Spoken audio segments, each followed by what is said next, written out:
Well, there's not one, but two do-or-die situations happening tomorrow in the final eliminations day of the PVL Invitational Conference. Now, joining us to break down what should be heart-stoppers in the heart volleyball is PVL analyst Mela Tunay. Mela! Hi guys, Araw-araw na lang, heart-stopper. Nakaka-regular dito.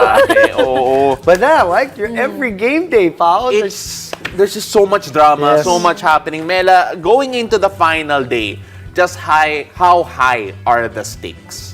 Well, sabi nga natin bukas, no, puro do or die matches. Kasi yung mga mananalo bukas, it can dictate if they will go to the semis or not. So, I'm sure hindi lang ito yung mga technicals, hindi maganda yung laro last game or what. There are also a lot of intangibles that will play a factor. Yung fatigue, yung momentum, Heat. lahat. Wala ako dyan, guys. Pero heat, intensity ng game, sige, go. At sana hindi maging factor yung Yeah. iba kasi you want the players and the coaches To to win the win games. the games. And all right, let's begin with F2 that a lot of people think are safe. Not Yeah. really, Mela. They have a game tomorrow against Photon who just won their match the last time out. So they're in good spirits too. What can you tell us about the stakes for that match? Well, actually, yun nga, no, akala nung iba safe na yung F2 but they still have one match to play tomorrow. And actually, sila yung may pinakamalaking pwedeng mangyari na twist if magkaroon man ng upset dito. Kasi if they lose tomorrow in 3 to 4 sets, out na sila. Out na sila sa semis race. And, you know, Photon having that momentum dahil may mga games sila na maganda yung pinakita nila. Of course, Shaya also leading the charge for the Photon Tornadoes. 5 sets yon. And syempre for a young team, you'd take all the learnings from that 5-setter. And yun nga, going up against a top-tier team like F2, sila feeling ko less pressure sila to play. They just want to go there, play their best. And sometimes, kapag kayong mga teams na gano'n, nakakapuwing din ang mga bigger teams. Come from behind pa yung panalo Yeah. nila against Farm Fresh. So maganda yung feeling nila. You're right. Delikado pa ang F2 dito. Ito, yung virtual knockout though is going to be Signal versus Choco Mucho. It's basically the winner advances. You take a look at yung kampanya ng itong dalawa, what do you make of it going into this clutch matchup? Well, I think comparing the journey of the two, mas grabe yung pinagdaanan ng Choco Mucho talaga. I mean, puro 5-setters and, you know, talagang yung season nila ngayon is talagang years in the making, di ba? Yeah. This is, they have the best chance now to enter the semis since they started. So they really want it. They are under a new system. They have a go-to player. And I think, you know, take CC Rondina out of the picture, ang dami pa rin nag-improve sa team nila, di ba?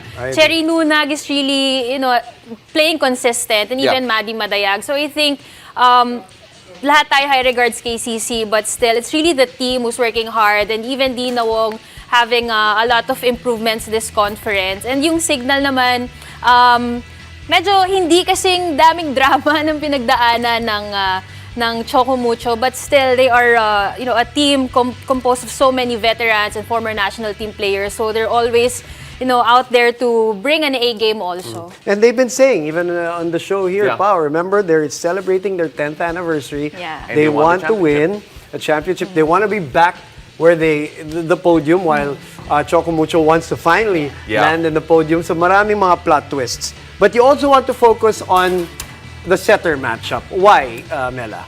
Well, kasi sabi ko nga yung improvements nandyan. And I think looking at the two teams, yung material ng mga setters nandun eh.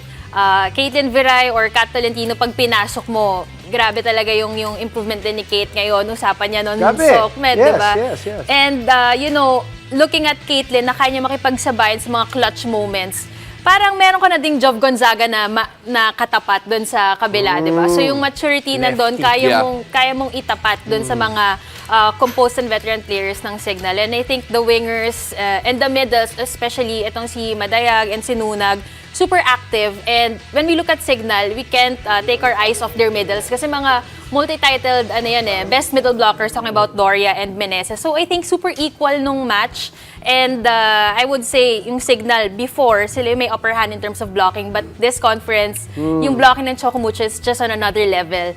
Diba? So I think, parang super equal talaga sila. It's gonna really fall under the hands of the setters kung paano nila utilize mga tao nila. And it'll be interesting to see also how a Jov Gonzaga can figure out for Signal here. I think getting them to the next step, that's what Jov Gonzaga is there for. That's right. And then, of course, kabila naman, the other game rather, PLDT versus Chery Tiggo, must win ulit. Again, so many must wins going into this one between PLDT and Chery Tiggo this time.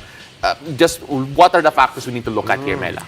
Well, ako, pag titignan ko yung matchup ng Chery Tiggo at PLDT, feeling ko yung strength ng isa, yun yung weakness ng isa. I mean, when you look at PLDT, ang strength talaga nila yung medals nila eh, di ba? I remember it was last Invitational Conference nung talagang nag-flourish yung laro ni Palomata and ni Mika Reyes. And right. at times sila talaga yung laging best scorer, top 2 scorers sa team.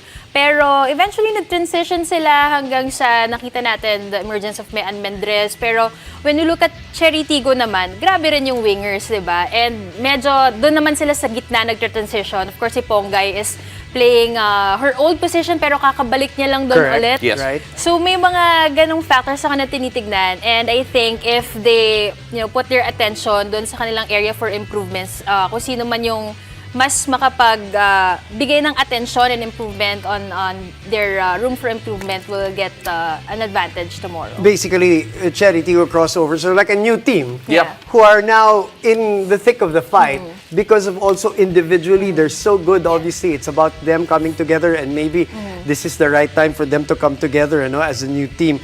I did the game yesterday, PLDT. Obviously, the concern is Jovi. Yes. It looks like she's game to game. They're not really saying how bad the injury was. But let's say, worst case scenario, Mela, if Jovi won't be around, who will PLDT have to look to match the AS and EJs of the other side, the wing spikers of the other side? Well, kahapon yung ginamit nila against Jerflor was Fiola Ceballos, Right. diba? And actually, before naging starter si Jovi, it was really Fiola na full Correct. minutes, and Tama. then she got injured, diba? Tama. So, at least in terms of experience, hindi naman siya bago sa full minutes. So, andyan na yung pagka-veterano ni Fiola and an all-around player also. But if I were to look at an X factor tomorrow, it would be Royce Tubino. Yeah. Kasi, syempre, pag-usapang wingers, Chery Tiggo, grabe talaga. The trio of the Laure sisters and Maylene Paat. And the game against Akari na nag-5 sets, kaya naging maganda yung resulta sa side ng Akari. It's because na-overpower nila, na-outscore nila yung mga wingers ng kabila. So I think itong PLDT, they have to replicate that. Kailangan mag-double down sila on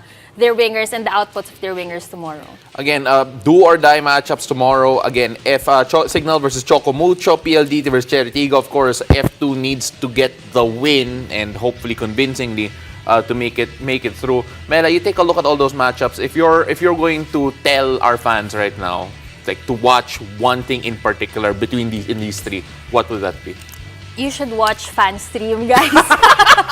Kasi, grabe talaga ang mga kwentuhan dyan. Mas intense. I mean, intense na yung game, alam na natin yan. Pero mas intense yung mga side stories. So, watch fans. Kala ko sabi mo, if you were to give us a prediction. I think it'll be too difficult rin. Hindi yan sasagot. Pero iba For pa my rin own benefit, Oh, guys. saan nila mapapanood ng fan stream? Siyempre sa Pilipinas Live. Kumpletuhin 99 pesos natin. lang, guys. Baka naman. Kumpletuhin na natin. And of course, you can download the Pilipinas Live app on the Apple Store and Google Play and subscribe for only 99 pesos per month. O, kompleto na talaga. It's all about choices. And Pilipinas Live gives you all the choices of what to watch and how to watch. Absolutely. Mela, thank you. We'll see you Thank you, tomorrow. And guys. good luck sa ating lahat. Yes, thank tomorrow. you.